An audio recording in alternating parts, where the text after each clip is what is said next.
The role play every day, the most common question asked by buyers and asked by sellers is asked to our salespeople in the office.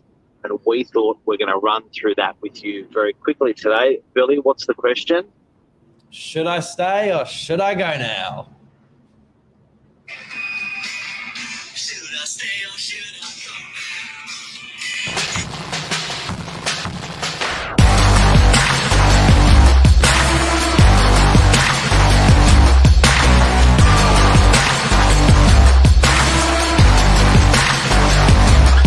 I'm the ringleader, so listen up.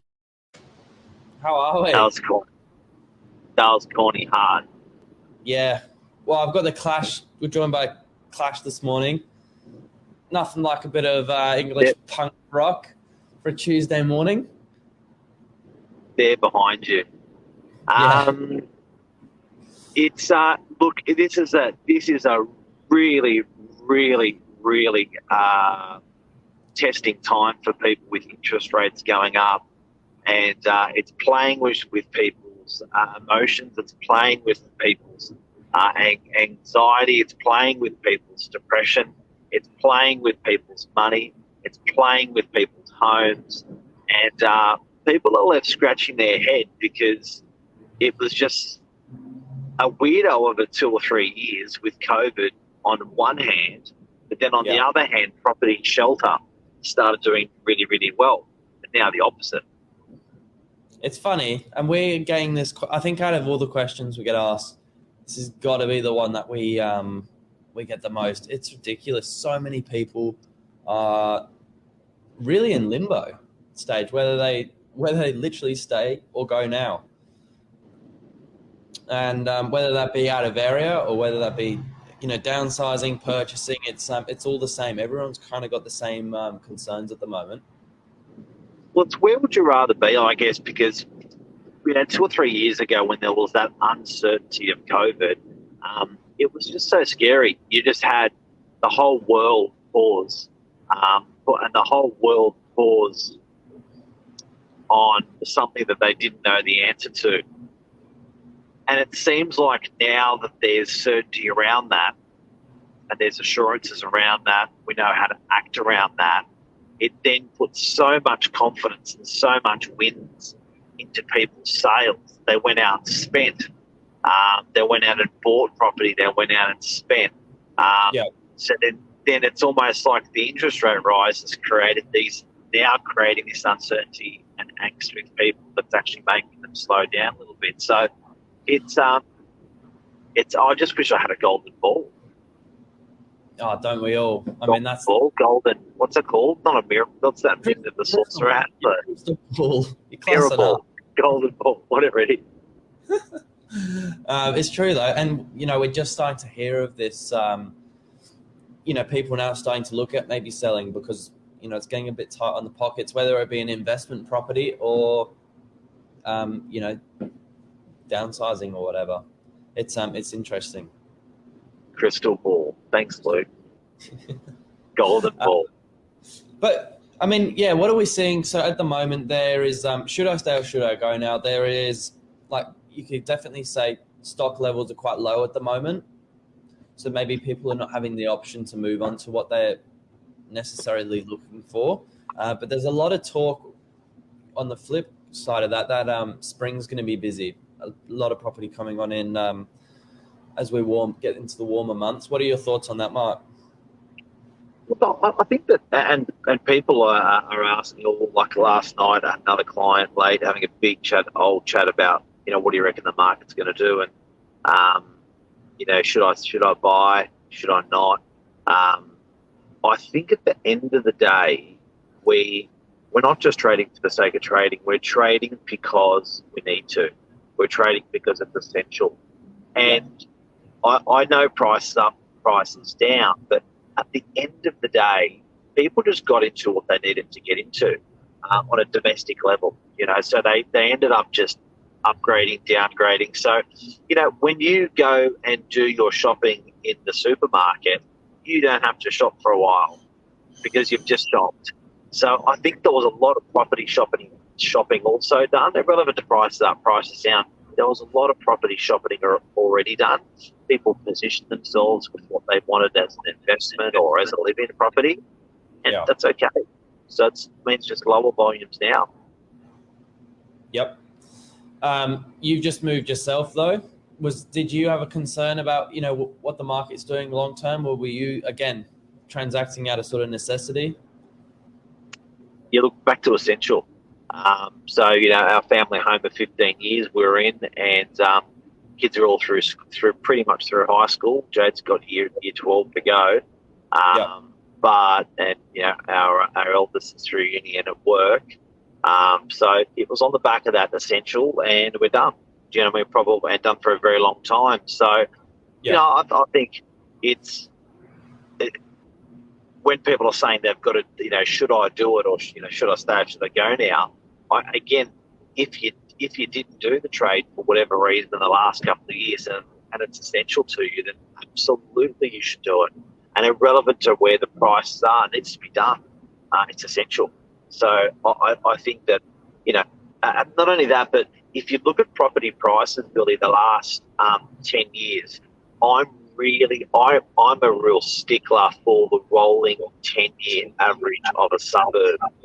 If you want to know what that rolling 10-year average for your suburb is, flick it across to us and we'll respond. But the rolling 10-year average for some suburbs should be around 100 to 110%. That means the property value 10 years ago was half the property value it is today. Well, that means the property value from 10 years ago is double. That's about right. That's where you should be sitting. And if we look at our parents and our families, the properties they live in, they generally tracked it double every 10 years. Yeah. Yep. And I think that's what you've got to sort of just come back to each time you're looking at buying, moving, selling is, the reason behind it. Because maybe you could agree late last year, people got a little bit caught up in maybe the dollars and cents side of it, how much they could get for their property. And it was hard not to. There were some big numbers being thrown around. Look, they're huge numbers, but there was a lot of years where the market didn't do anything. A lot. There was periods of 3, 4, 5, 6, 7 years where the market maybe moved a couple of percent, 5% a year. And I'll say it again, the rolling 10-year average has to sit at about double on average. So if you're trying to nut out what the market's going to be doing in the next year or two, have a look at your rolling average on your suburb, your rolling 10-year average. And if that rolling average is quite low, maybe around the 80 or 90%, then I think you can bank some growth into your suburb the next couple of years. If that rolling average is sitting at 150% for your suburb, then I think your suburb could sleep for a couple of years until that catches back up. So that rolling average, obviously, each year will naturally push downwards as the years roll out because it's an average, and then the property prices going up will actually lift that percentage up. So if it goes up, beyond that 5 or 10%, it'll start lifting that average up. So I really encourage everyone, if you want to work out what property price is going to do in the area where you're living, look at the rolling 10-year average if you kind of brain it. And there you go. If you need a suburb looking at, send it over or type it in now, and we can look it up for you. Send it back. So we've got really good piece of data, which is called RP data. That's it there. So it's an app. So it gives us the ability to put in any suburb. So for instance, if I put in Collaroy and I put in units for Collaroy rolling 10-year average. What have we got? 124 in the green. Just see that. Yeah. That's what happens when you're young. Your eyes still work, Mark. Joking. That's impressive, dude. So, we can run this average on any suburb. I can, just before, because I'm a bit excited and I really enjoy this, I'll run Parramatta units. And so can you find this without RP data, or you just come straight to us? We've got it because the subscriptions that we're on that we pay for, so we're happy to, we're always sharing this information with clients. Yeah. There you go. 100. I can't see that one. Stitch me up. 62%. Wow, big difference. Big difference. And the reason why, well, hang on. So you're saying look at those numbers and where are we now? Still can't see that one. 62%. Yeah. So that's if someone is buying in Parramatta and they're asking me about should they stay or should they go now. That is going to be a different answer when I look at the rolling 10-year average of a suburb compared to if they ask me about DY. If they ask me about Narrowena Houses, which is one suburb inland from DY, I would give them a different answer again, because the rolling average, there are some suburbs that have had a rolling average of 190%. And I think those suburbs are really spent. And I don't think they're going to take a hit, but I think they're going to take a sleep. Yeah, okay, that's a good way to look at it. Really good way to look at it. And then the buyer in this market that's going to sort of work their money the best, would you say that it would be someone looking to upsize? So what's the question? The buyer in this market that's going to get the most out of their money, is that the person upsizing? Absolutely. I think if you're getting out at a lower price and you're knocking in at a higher price, the mortgage you would have taken on is smaller. Yeah. So I was having a chat with Stevs, one of our other sales reps, yesterday. He thought it was maybe one of the best markets in 5, 6, 7 years he's seen to upsize, which I thought was really interesting. Yeah. And look, I think that the ferocity of the market was quite intimidating for a lot of buyers and sellers. It's a much more relaxed market. It's a much more balanced market to achieve your sales and your purchase. There's more time. It's not violent. No, we like peace. It's peace. Well, it was, like a year ago, that to trade out and trade into a property, it's just that's high stakes. Yeah, true that. I think that's the show, is it? That's it. So what would you do, Billy Bob? What are you going to do? Are you going to stay or are you going to go now? No, I'm staying until I'm ready to go now. I'm really looking forward to being back in the market, but not quite yet. What does that look like to you? Is that selling and buying something bigger? Is it buying an investment property, keeping your place? No, I think keeping it. Like for me, I've kind of worked it in as a normal everyday expense now, and then go again, just like adding another expense. But it's exciting times. There's some really I've just seen some really exciting opportunities out there. And at the same time, there's still, people moving on to some awesome things, whether it be outside of Sydney or into another property. So yeah, it's cool. Do you reckon, I saw some data coming through on what prices have been doing. Do you reckon it's really going to cool off up north? Your Queensland and your Central Coast. Do you reckon they're going to peel back? They're going to forge forward? They're going to level out? I think it's got to level out, or at least just sort of line up with the rest of the country. There's only so much more that it can sort of push on from what Sydney's done. So yeah, stay tuned. I'm interested to see how many more rate rises can we actually take. That's a topic for another day. But how many more are there actually to come?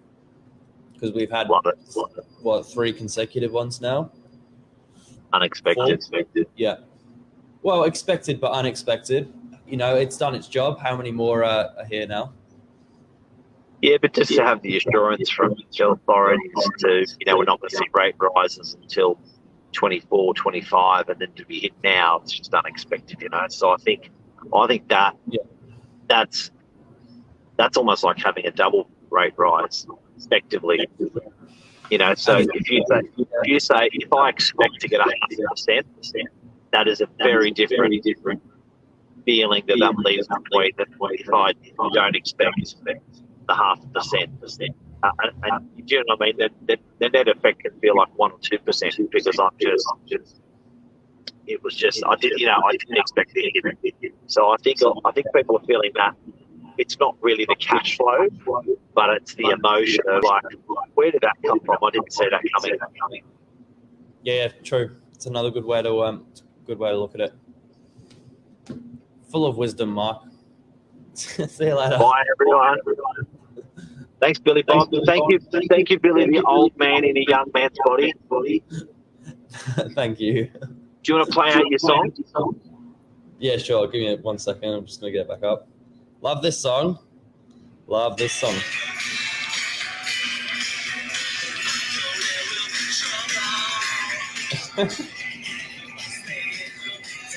There we go. Say it will be double. See you later. Should I stay or should I go?